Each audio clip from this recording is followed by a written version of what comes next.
Naam, tunawasalimuni kwa mara nyingine tena popote mlipo wapenzi watazamaji wa Kibenge TV. Ni matumaini yetu mpaka sasa bado mnaendelea salama salimini, na tunawakaribisheni kwa mara nyingine tena pia kusikiliza awamu ya 3 ya matangazo ya habari za matukio ya kila siku kwa yale ambao yanahusiana na hali inayoendelea katika nchi ya Jamhuri ya Kidemokrasia ya Kongo katika sekta ya kisiasa, kiusalama na hata kidiplomasia. Lakini kwa taarifa hii tutakwenda kujikita zaidi katika sekta ya kidiplomasia inayohusiana na mgogoro unaoikumba nchi ya Kongo. Na taarifa hii inasema ya kwamba Umoja wa Ulaya unakabiliwa na shinikizo la kidiplomasia linaloongezeka la kusawazisha sera yake na ile ya Marekani, ambayo hivi karibuni imeweka vikwazo dhidi ya jeshi la Rwanda na baadhi ya maafisa wake wakuu wakituhumiwa kusaidia harakati ya wahasi wa M23 mashariki mwa Jamhuri ya Kidemokrasia ya Kongo. Kulingana na vyanzo vya kidiplomasia, Brussels ama serikali ya Bruxelles inahimizwa kuchukua hatua zinazofanana, ikiwemo kizuizi cha kifedha na marufuku ya safari kwa maafisa wa Rwanda wanaoshukiwa kuhusika katika shughuli za kudhoofisha utulivu katika eneo la Maziwa Makuu. Lengo lililo wazi ni kushinikiza kwa pamoja kimataifa ili kupunguza kuingilia kati kwa jeshi la Rwanda kwenye ardhi ya Kongo na kupunguza msaada kwa makundi ya wahasi yanayofanya operesheni mashariki mwa Kongo. Vilevile, sauti kadhaa ndani ya Umoja wa Ulaya zinapendekeza kusitishwa kwa ufadhili wa mamilioni ya euro uliokuwa ukisaidia misheni ya kijeshi ya Rwanda nchini Msumbiji ama Mozambike, kutokana na wasiwasi juu ya uwazi na matumizi ya fedha hizo katika muktadha ambapo serikali ya Kigali inashutumiwa kuchangia kutokuwa na utulivu wa kikanda. Hali hii inaweka Umoja wa Ulaya mbele ya changamoto ngumu ambayo ni kuzingatia ushirikiano wake wa kijeshi na kibinadamu, huku ikitumia vikwazo dhidi ya wale wanaoshukiwa kukiuka makubaliano ya kimataifa na kudhoofisha amani ya kikanda. Wachunguzi wanasema kwamba msukumo wa Umoja wa Ulaya unaweza kutoa ishara muhimu, ikithibitisha umoja wa jumuiya ya kimataifa katika nia yake ya kurejesha utulivu mashariki mwa DRC na kupunguza ufadhili pamoja na msaada kwa makundi ya wahasi yanayodhoofisha eneo. Na hiyo imekuja baada ya Katibu Mkuu wa Umoja wa Mataifa Bwana Antonio Guterres kutangaza siku ya Alhamisi tarehe 5 Machi mwaka 2026 uteuzi wa diplomati wa Marekani James Swan kama mwakilishi maalum wa Katibu Mkuu wa Umoja wa Mataifa kwa ajili ya mpango wa Umoja wa Mataifa wa MONUSCO. Kwa mujibu wa taarifa rasmi ya UN ama Umoja wa Mataifa, Bwana James Swan atachukua uongozi wa MONUSCO, moja ya misheni kubwa zaidi ya amani iliyowekwa na shirika hilo, yenye jukumu kuu la kusaidia kusawazisha hali ya usalama nchini DRC, kuunga mkono mchakato wa amani na kusaidia mamlaka za Kongo kulinda raia. Uteuzi huu unafanyika katika hali ya usalama dhaifu mashariki mwa DRC, ambapo kuendelea kuwepo kwa makundi yenye silaha na kutokuwa na utulivu kwa muda mrefu katika baadhi ya mikoa kunabaki kuwa changamoto kubwa kwa nguvu za eneo na misheni ya Umoja wa Mataifa. Kama diplomati mwenye uzoefu, Bwana James Swan amehudumu katika nafasi mbalimbali ndani ya idara ya jimbo la Marekani na kushiriki katika misheni kadhaa ya kimataifa, hasa barani Afrika. Kuchukua kwake wadhifa huu kunatokea wakati MONUSCO inaendelea na mchakato wake wa mpito na kuondoka taratibu katika ardhi ya Kongo, huku ikihakikisha kuwa inatoa msaada wa kimkakati kwa mamlaka za eneo kwa masuala ya usalama na kuimarisha sheria na utawala wa haki.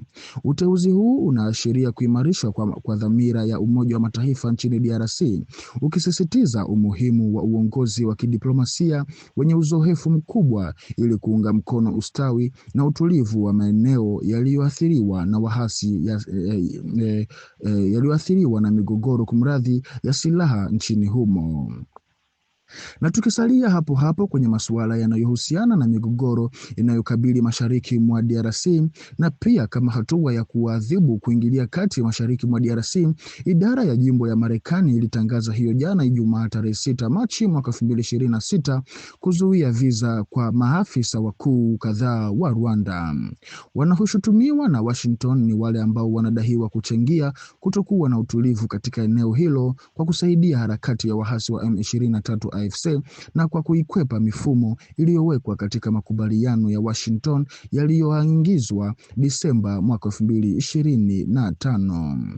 Kulingana na taarifa rasmi ya idara ya jimbo, maafisa hawa wakibaki kusaidia M23 wanachochea vurugu na kuhatarisha utulivu wa eneo lote la Maziwa Makuu. Vizuizi hivi vinatokana na kifungu cha 212 ama 212 article ya 3 ama kipengele cha 3 cha sheria ya uhamiaji na uraia, Immigration and Nationality Act, ambacho kinaruhusu kuzuia mtu kuingia Marekani ikiwa uwepo wake unaweza kuwa na athari mbaya sana kwa siasa za kigeni za Marekani na ijulikane kuwa baadhi ya wanafamilia wa watu waliolengwa pia nao wanaweza kuathirika. Vizuizi hivi vipya vinakamilisha vikwazo vya kifedha vilivyowekwa awali na hazina ya Marekani dhidi ya jeshi la ulinzi la Rwanda RDF na maafisa kadhaa wakuu waliotuhumiwa kutoa msaada wa moja kwa moja kwa M23. Kwa upande wa Kinshasa, hatua hizi zinachukuliwa kama uthibitisho rasmi wa shambulio la Rwanda, huku Kigali ikilaumu kwamba ni shutuma zisizo za haki na zisizo na msingi wowote ule. Washington pia inatumia fursa hii kukumbusha pande zote zilizofanya makubaliano ya Washington kuhusu wajibu wao, kwa kudai ya kwamba rais wa Kongo anahimizwa kuzidhibiti mara moja kundi la waasi la FDLR na washirika wake, na Rwanda naye kuondoa wanajeshi wake na vifaa vyake vya kijeshi kutoka eneo la Kongo. Uamuzi huu unaonyesha ukali wa diplomasia ya Marekani dhidi ya juhudi za kudhoofisha utulivu katika eneo la Maziwa Makuu na kusisitiza umuhimu wa kuzingatia kikamilifu makubaliano ya kimataifa ili kurejesha usalama mashariki mwa DRC. Na kwa hapa kitu mnachopaswa kujua, wapenzi watazamaji wa Kibenge TV, ni kwamba watu wanaosababisha kutokuwa na utulivu mashariki mwa DRC sasa wamelengwa na kushambuliwa moja kwa moja na kutambulika wazi. Kwa miaka kadhaa sasa, Kinshasa imekuwa ikilaumu Kigali kwa kusaidia kijeshi makundi ya waasi yanayofanya operesheni ndani ya ardhi yake. Ingawa madai haya yalikinzana kwa muda mrefu, yamepokelewa taratibu kupitia ripoti za kimataifa na uchunguzi huru. Hivi sasa Marekani imechukua hatua mpya, tishio la kisheria dhahiri kwa viongozi wa Rwanda wanaohusika. Mabadiliko haya ni ya kimkakati, ikiwa vikwazo vya kiuchumi vinakusudia kudhoofisha serikali kwa ujumla, basi shauri la kisheria la kimataifa linaangazia moja kwa moja watu muhimu na mitandao yao, maafisa wa kijeshi, wafadhili, wawakilishi wa kisiasa na wahudumu wa kiufundi. Kwa serikali ya Kigali, ujumbe ni wazi kwamba hakuna tena ukomo wa ukosefu wa adhabu kikanda. Tangazo la Marekani linafungua matarajio kadhaa yenye athari kubwa, kama kuzidiwa kwa upungufu wa uhusiano wa kidiplomasia kwa Rwanda, hatari ya kufanyiwa mashauri ya kimataifa maafisa ya kijeshi na kisiasa, kuongezeka kwa shinikizo la kimataifa kwa serikali ya Kigali kuondoa wanajeshi wake na kuacha kusaidia makundi ya waasi nchini DRC. Kwa maneno mengine, mapambano kwenye milima ya Kivu hayazuiliki tena kwa vita pekee, sasa yamepata upeo wa kisheria na kisiasa kimataifa. Awamu hii mpya inaweza kuwa hatari sana, kwani tofauti za mapigano ya kijeshi, taratibu za kisheria za kimataifa hufuata malengo yao bila mipaka na bila kutegemea ratiba ya kisiasa ya eneo husika.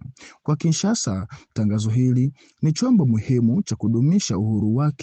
Kwa Kigali, linashuhudia kuanza kwa kipindi cha kutokuwa na uhakika kimkakati na ukaguzi wa kimataifa. Na jambo moja kubwa kumradhi, ni kwamba suala la kuingilia kati na mashambulio dhidi ya DRC limepata sura mpya, ambapo diplomasia, siasa na sheria za kimataifa zinashirikiana kubadilisha mgogoro wa kikanda. Huku bila kuchelewa, kutoka huko mjini New Delhi nchini India alipokuwa kwenye ziara ya kikazi, waziri wa mambo ya nje wa Rwanda Bwana Olivier Nduhungirehe hakuchelewa kujibu taarifa hizo zinazohusu vikwazo vipya vilivyowekwa dhidi ya maafisa wakuu wa Rwanda na Marekani, huku chini ya shinikizo la Umoja wa Ulaya, akivieleza kuwa havileti matokeo chanya yoyote yale. Katika taarifa yake rasmi, Nduhungirehe anakumbusha kuwa hatua hizi sio vikwazo vya kwanza dhidi ya Rwanda. Kulingana naye, kati ya mwaka wa 2012 2012 na 2013 2013, vikwazo vinavyofanana na hivi tayari vilikuwa vimechukuliwa wakati wa mgogoro wa kwanza wa M23. Waziri huyo anasisitiza kwamba mgogoro huo wa kwanza ulitatuliwa kwa njia ya kijeshi mwaka 2013 2013, lakini sababu za msingi za mgogoro hazikushughulikiwa kikamilifu. Hii anasema ndio sababu mgogoro ulirudi tena miaka 8 baadaye kati ya Oktoba na Novemba mwaka 2021 ama 2021 na kuzuka upya kwa vurugu mashariki mwa DRC. Kwa Olivier Nduhungirehe, kipaumbele sasa katika mgogoro huo kinapaswa kuwa kushughulikia sababu za kina ama cause profonde za mgogoro ili kuhakikisha suluhisho la kudumu na la mwisho badala ya kuzingatia tu vikwazo vinavyolenga watu binafsi ambavyo anasema vinaweza kuathiri mazungumzo na utulivu wa kikanda. Anahitimisha kwa kusisitiza umuhimu wa kushughulikia mizizi ya kisiasa na kiuchumi ya mgogoro ili kuzuia kuzuka tena kwa vurugu na kuendeleza amani ya kudumu katika eneo la Maziwa Makuu. Na kwa taarifa hii, mpenzi mtazamaji wa Kibenge TV, ndiko ambako tunakwenda kukomesha awamu ya 3 ya matangazo ya habari za matukio ya kila siku. Leo tarehe 7 kumradhi, Machi mwaka 2026, na kwa kuendelea kufahidi habari motomoto toka Kibenge TV, tunakusihi ama kukuomba ubaki sambamba kwenye channel yetu ili uzidi kuhabarika zaidi, na tukutane kwa majaliwa. Asante.